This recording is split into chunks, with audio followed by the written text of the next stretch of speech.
श्री स्वामी समर्थ. जय जय स्वामी समर्थ. श्री स्वामी समर्थ. जय जय स्वामी समर्थ.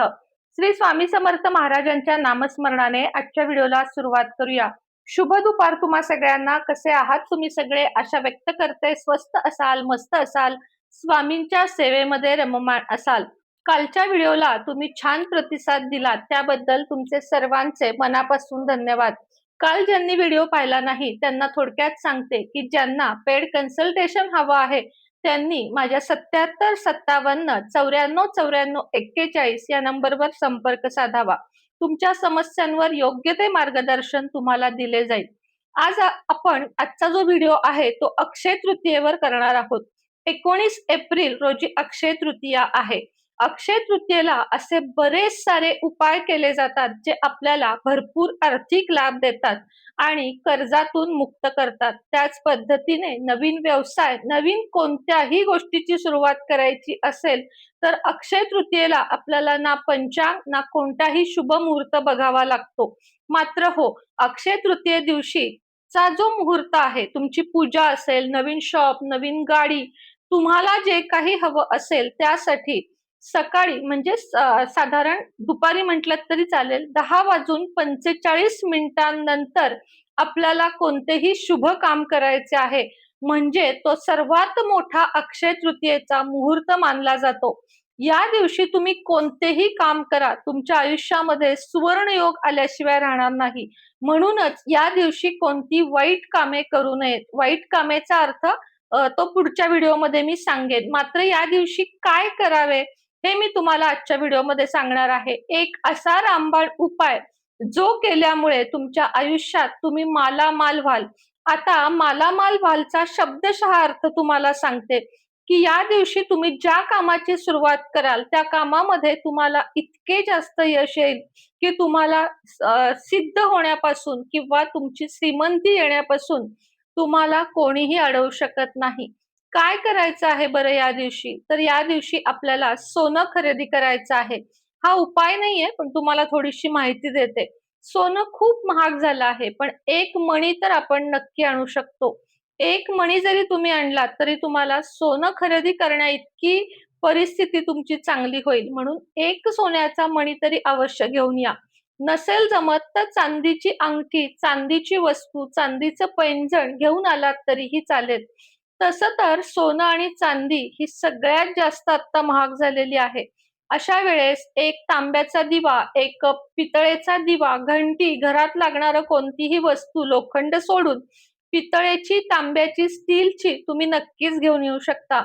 अक्षय तृतीयेच्या शुभ मुहूर्तावर किंवा त्या दिवसासाठी जर तुम्हाला सिद्ध लक्ष्मी कुंचन किंवा सिद्ध देवी देवतांच्या मूर्ती पाहिजे असतील तरीही तुम्ही आपल्या व्हॉट्सअपवर मेसेज करा. तुम्हाला लगेच पाठवेन जेणेकरून अक्षय तृतीयेपर्यंत ते तुमच्या घरी पोहोचेल. आता उपायाकडे वळूया. अक्षय तृतीय दिवशी संध्याकाळी आता 10:45 नंतर कधीही पण शक्यतो संध्याकाळी आपल्याला हा उपाय करायचा आहे. एक मोठा दिवा घ्यायचा आहे म्हणजे पंती जी आपण दिवाळीमध्ये दरवाजामध्ये लावतो. सगळ्यात मोठी पंती आपल्याकडे जी असेल ती घ्यायची आहे. ही पणती शक्यतो रात्रभर म्हणजे हा दिवा शक्यतो रात्रभर राहायला पाहिजे याची आपल्याला काळजी घ्यायची आहे. पण रात्रीच्या मध्ये जर तो समजा काही कारणाने शांत झाला तरी काही घाबरायचं किंवा काळजी करण्याचं कारण नाही. एक दिवा घ्यावा, स्वच्छ दिवा असावा. त्यानंतर त्यामध्ये एक लांब म्हणजे जवळजवळ एवढी हातभर वात, सव्वा मीटर वगैरे अशी वात किंवा त्यापेक्षा थोडी लहान अशी वात घ्यावी. 2 वातींची एक वात बनवून घ्यावी. कलाव्याची वात घेतलीत लाल रंगाची तर जास्त चांगलं किंवा मग कापसाची वात घ्यावी. 2 वातींची एक वात करून त्यामध्ये ती ठेवावी. यामध्ये तिळाचं तेल घालावं. तिळाचंच तेल घालावं. कुठलंही दुसरं तेल किंवा तूप घालू नये.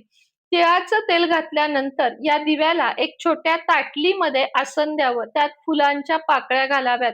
आता हा दिवा प्रज्वलित करून घ्यावा. याची पूजा करावी. धूप, दीप किंवा अक्षता, फूल हे वाहून घ्यावं.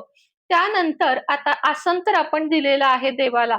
हा जो दिवा आहे तो दरवाजाच्या बाहेर आपल्या उजव्या हाताला, मुख्य दरवाजाच्या बाहेर आपल्या उजव्या हाताला लावायचा आहे.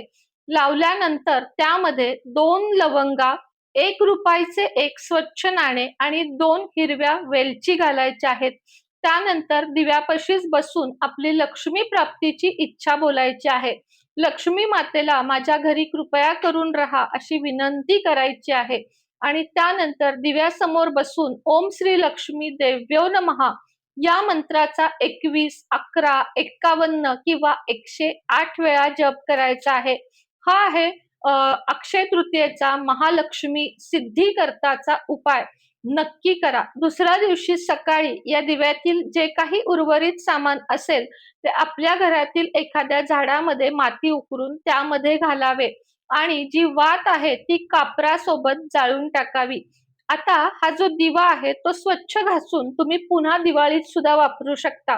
कारण हा आपण मांगल्य दिवा लावलेला आहे. त्यामुळे या दिव्याचं परत काहीही नुकसान होणार नाहीये, की आपण तो परत वापरू शकत नाही. आता हा व्हिडिओ इथं संपतो. पुढे थोडीशी तुम्हाला एक माहिती देत आहे महत्त्वाची. ज्यांना इंटरेस्ट आहे त्यांनी बघा, अन्यथा व्हिडिओ इथं थांबवला तरीही चालेल. अक्षय तृतीयेच्या शुभ मुहूर्तावर ठराविक लोकांसाठी म्हणजे पहिले 50 लोकांनाच फक्त लगेच आपल्या इथं बुक होतात ऑर्डर. त्यामुळं पहिल्या 50 लोकांना सिद्ध जपमाळ दिली जाईल. त्याच्यावर मी एक अघोरी लक्ष्मीचा सिद्ध मंत्र म्हणणार आहे. प्रत्येकाला ती माळ सिद्ध करून दिली जाईल अक्षय तृतीयेच्या शुभ मुहूर्तावर. ज्यांना ज्यांना ही माळ हवी आहे त्यांनी माझ्याशी व्हॉट्सअप क्रमांकावर लगेचच संपर्क साधावा. कारण फक्त पहिल्या 50 लोकांना म्हणजे 50च ऑर्डर मी घेणार आहे. त्याच्यावर एकही ऑर्डर मी घेणार नाहीये. कारण हा जो अघोर लक्ष्मी मंत्र आहे तो खूप महत्वाचा आहे आणि तुमच्यापर्यंत तो पोहोचवण्यासाठी तुम्हाला ही जपमाळ घ्यावी लागणार आहे, ज्याच्यावर मी स्वतः जप करून तुम्हाला हा सिद्ध करून एका कपड्यामध्ये बांधून हळदी-कुंकू वगैरे संपूर्ण ती माळ बांधून तुम्हाला देणार आहे. ही माळ दुसऱ्या कोणालाही वापरायला द्यायची नाही आणि जो मंत्र मी तुम्हाला देईन माता लक्ष्मीचा सोपा, सुटसुटीत अगदी 4 शब्दाचा, तो पण कोणालाच द्यायचा नाही. फक्त तुम्ही करायचा. ही जपमाळ कायम त्या कपड्यात गुंडाळूनच ठेवायची आणि 5 दिवस पिरियडचे करायचा नाही जप. बाकी कायम या माळेवर तो जप तुम्हाला करायचा आहे. या माळेचं विशेष म्हणजे ही सिद्ध अघोर लक्ष्मीच्या मंत्रावर केलेली आहे. जो मंत्र फक्त माझ्याकडे आहे, जो मी कोणालाही देणार नाहीये. पण ती माळ तुमच्याकडे आल्यावर ती इतकी तुम्हाला पॉवरफुल त्यातनं शक्ती मिळणार आहे, की तुमचे आयुष्य बदलायला हळू सुरुवात होईल. 21 दिवसानंतर तुम्हाला याचे रिझल्ट दिसून येतील. म्हणून अशी सिद्ध जपमाळ ज्यांना हवी आहे, लक्ष्मी कुंचन ज्यांना हवे आहे, ब्रेसलेट ज्यांना हवे आहेत, त्यांनी व्हॉट्सअप क्रमांकावर निश्चितच संपर्क साधावा. श्री स्वामी समर्थ.